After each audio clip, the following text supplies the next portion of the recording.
But in recent years, I've come to see that these are often the people who stand in the way of progress because they are committed only in a lukewarm manner.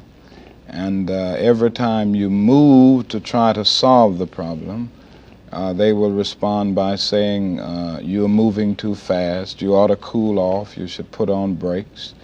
And they end up more devoted to order than to justice, and are more devoted to maintaining a sort of negative peace, which is merely the absence of tension, than gaining a positive peace, which is the presence of justice. So, like, the fact that we're diminishing our fallen leaders of the past to uplift an asshole. Clearly, bro, I mean, it don't take much to go find a clip of Charlie Kirk saying some of the most offensive fucking shit. But to compare him to Martin Luther King when he absolutely despised him is just diabolical. We note in our piece that Kirk describes King as, quote, a bad guy. It's true. And Kirk's self-described very, very radical view that the country made a mistake when it passed the Civil Rights Act. Also true. As we note in the piece, Kirk has previously described Kirk as a hero and a civil rights icon. It's true. I used to be wrong. What inspired Kirk to shift his view on MLK? Why does Kirk think that MLK is a bad guy? Man, calling Martin Luther King a bad man is one thing, but being opposed to the Civil Rights Act, you know what I'm saying? Knowing the history of black people in this country and the many chances that we've tried to make for ourselves, the ways we tried to make for ourselves, and white people have tried to shut every door to keep us from being at an equal playing field like we say we're at now, right? Even though we're seeing them trying to roll back provisions in the Civil Rights Act right now. And I did a video like a while ago where I was talking about whether that we were approaching the Gilded Age, another Gilded Age, or the second nadir, which both were happening at the same time. And honestly, both could be true today. Like, we could be having maybe an economic boom, which we know we're not, but we're definitely seeing rising racial tension. And beyond the racial tension, we have community-based and economic situations finna happen now. You got people deciding that they're gonna, penalize you if you decide to critique or laugh or celebrate Charlie Kirk's death. Teachers and professors all across the country are either being fired or being disciplined for their social media posts in either criticism or even celebration of Charlie Kirk. And the sad part about it is that the line between the celebration and criticism has been real thin lately. Like, everything is not a celebration. Let's just be real. I might have celebrated, though. He'll still be alive right now if you niggas ain't gas him up. My bad. I know that's too soon, man. Too soon. But y'all obviously trying to ramp this up and weaponize Charlie Kirk's death, knowing that we don't know the facts. Like, they've saying that he could have been a Trump Republican guy. They might be saying he's a groiper. He might be a lib. Who knows? The facts are, we don't know what this kid's influences really are. He probably has some influences from the left, from the right. The kid is, you know what I'm saying, an internet baby, bro.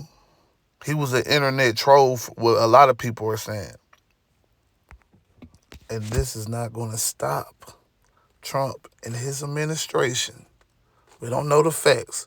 This is a whole white male that did this to Charlie Kirk, and he's going to weaponize this against the left, quote unquote, black people, minorities of any sort, people with outward opinions on society that don't mesh with what society's supposed to be, the good old white American way of life. Yeah, man. And that's bullshit at the end of the day, because everybody's experiences are valid, and some people are living fucked up experiences here in America. And the thing about it is, Trump is so blind by power and partisanship that he won't even mention the Democratic leaders that have also been subject to the same violence that Charlie Kirk and himself and Steve Scalise has been the subject to. Americans and the media to confront the fact that violence and murder are the tragic consequence of demonizing those with whom you disagree day after day, year after year, in the most hateful and despicable way possible. For years, those on the radical left have compared wonderful Americans like Charlie to Nazis and the world's worst mass murderers and criminals. This kind of rhetoric is directly responsible for the terrorism that we're seeing in our country today, and it must stop right now. My administration will find each and every one of those who contributed to this atrocity and to other political violence, including the organizations that fund it and support it, as well as those who go after our judges, law enforcement officials, and everyone else who brings order to our country.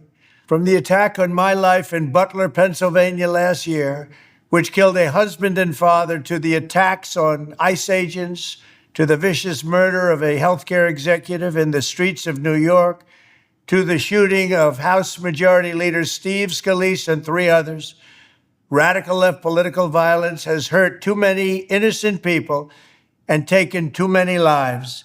Tonight, I ask all Americans to commit themselves to the American values for which Charlie Kirk lived and died, the values of free speech, citizenship, the rule of law, and the patriotic devotion and love of God. Charlie was the best of America, and the monster who attacked him was attacking our whole country. An assassin tried to silence him with a bullet, but he failed, because together we will ensure that his voice, his message, and his legacy will live on for countless generations to come. Today, because of this heinous act, Charlie's voice has become bigger and grander than ever before, and it's not even close.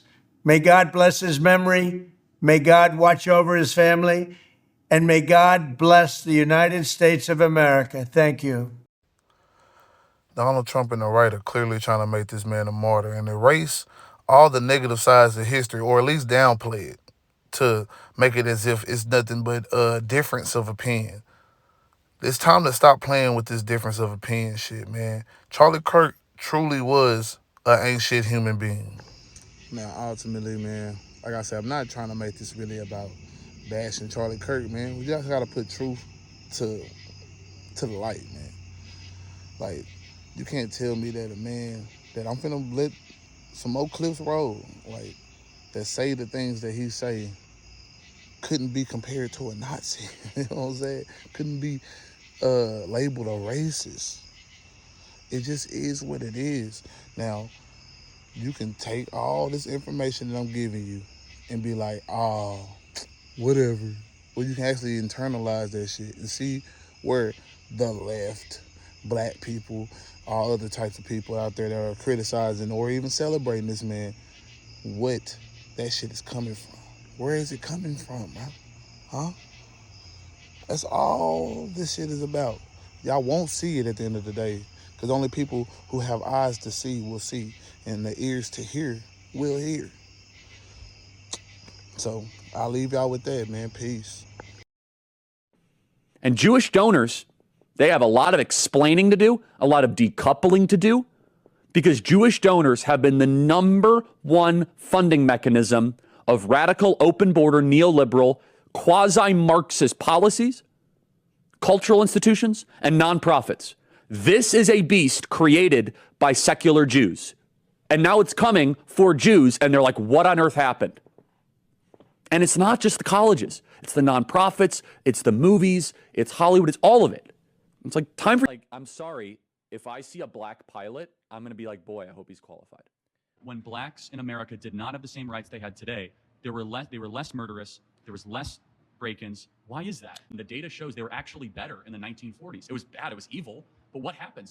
A certain skin color now gets their own summertime celebration. Oh, wow, look how far blacks have come. It has now become a racial complaining day. Remember what BLM stands for: burn, loot, and murder. Yeah, DEI stands for one of the biggest. Didn't earn it, just so we're clear. Can we also acknowledge due to the laws under Jim Crow that Black people were significantly hindered from economic advancement? This is a really important question. The data shows not really. Black Americans are poorer today in 2024 than they were in the 1950s. The disappearance of the Black father has been the #1 driver of Black poverty in this country. We at least agree that Black dads not being around is a bad thing. Anyone's father not being around is a bad thing. Starting in the 1980s and continuing onward, there's been a war on drugs. Is this correct? I like the war on drugs. Blacks commit more crimes than whites do. They commit more murders, they commit more arsons, they commit more kidnappings. That's not a war on drugs, that's a culture problem. Why are so many blacks committing murders outside of their population? So we've spent $20 trillion on uplifting Black communities, $20 trillion, and Black Americans are poor. Food stamps, subsidized housing, Medicaid, public schooling, subsidized college. We're talking about $20 trillion that has been spent on the Great Society, and yet This is such bullshit! I've never been so pissed in my whole life! And this murder Charlie Kirk right here in Utah! I'm so freaking pissed right now! This is bullshit! I just saw blood squirting out of his neck! I love that guy!